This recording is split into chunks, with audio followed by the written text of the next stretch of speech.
Assalamualaikum warahmatullahi wabarakatuh. Kaifa halukum jami'an? Alhamdulillah, nahnu bikhair. Alhamdulillah, pada hari ini kita diberikan nikmat sehat oleh Allah ya.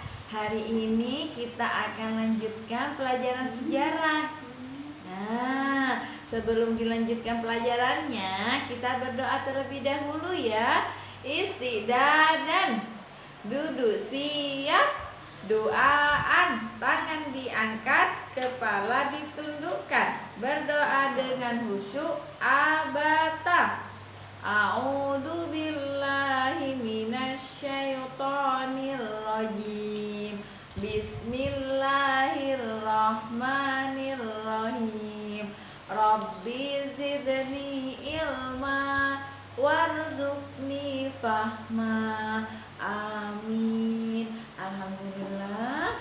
Kita lanjutkan pelajaran kita, pelajaran tarikh. Sebelum dilanjutkan, kita akan membacakan tentang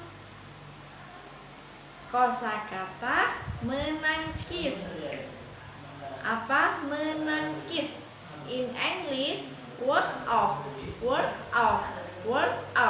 In Arabic, yadra'u. Nah, kita akan lanjutkan ya. Kemarin kita sudah belajar banyak tentang kejadian perang yang terjadi bersama dengan Rasulullah. Sekarang kita akan belajar tentang perjanjian Hudaybiyah. Apa perjanjian Hudaybiyah? Nah, perjanjian Hudaybiyah ini terjadi pada saat Rasulullah ingin pergi ke Mekah ya. Nah, Rasulullah itu setelah berhijrah dari Mekah ke Madinah, selama di Madinah 6 tahun, Rasulullah merasa kangen, rindu dengan tempat kelahirannya, yaitu kota Mekah. Maka dari itu Rasulullah ingin pergi ke Mekah bersama dengan sahabat-sahabatnya. Ke sana Rasulullah ingin menunaikan ibadah haji ya, pada tahun ke-6 Hijriah atau pada tahun 628 Masehi. Pada tahun itu Rasulullah ingin pergi ke Mekah karena ingin menunaikan ibadah haji ya bersama para sahabatnya. Nah, pada tatkala Rasulullah itu sampai di suatu tempat yang kurang lebih 6 mil dari Mekah menuju ke Mekah, yang mana tempatnya itu namanya Hudaybiyah. Jadi Hudaybiyah ini nama tempat, hafidh-hafidhoh, yang mana Hudaybiyah ini letaknya 6 mil dari kota Mekah. Nah, tatkala sampai di sana, Rasulullah mendengar kabar bahwasannya orang-orang Quraisy yang ada di Mekah itu tidak menginginkan Rasulullah datang ke Mekah ya. Tidak ingin Rasulullah datang ke Mekah, tidak memperkenankan Rasulullah untuk melakukan ibadah haji. Maka tatkala belum sampai ke Mekah itu, tatkala sampai di tanah Hudaybiyah, Rasulullah memerintahkan mengutus Utsman bin Affan untuk pergi ke Mekah ya, mengutus Utsman bin Affan ke Mekah untuk mengadakan lobi agar Rasulullah diperkenankan untuk mengunjungi kota Mekah. Tetapi tatkala lama menunggu, terdengarlah kabar bahwasannya Utsman bin Affan itu akan dibunuh, sudah dibunuh oleh orang Quraisy di Mekah. Maka pada saat itulah terjadi perjanjian Hudaybiyah. Tapi ternyata Utsman bin Affan tidak dibunuh oleh orang Quraisy.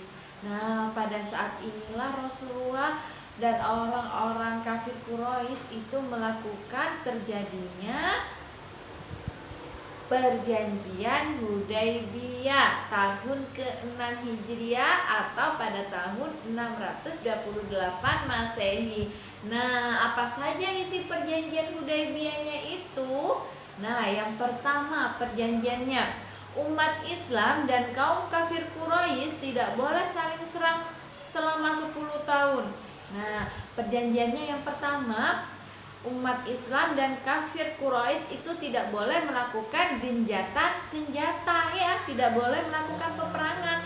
Tentu ini adalah hal yang sangat menguntungkan bagi kaum muslimin, ya. Yang kedua, Nabi dan pengikutnya tidak diperkenankan beribadah haji tahun ini. Nah, ini yang membuat Rasulullah bersedih, ya. Rasulullah dan pengikutnya dan sahabatnya yang sudah berangkat dari Madinah mau datang ke Mekah ingin melakukan ibadah haji pada bulan Dzulhijjah itu tidak diperkenankan, tidak diperbolehkan. Diperbolehkannya nanti katanya.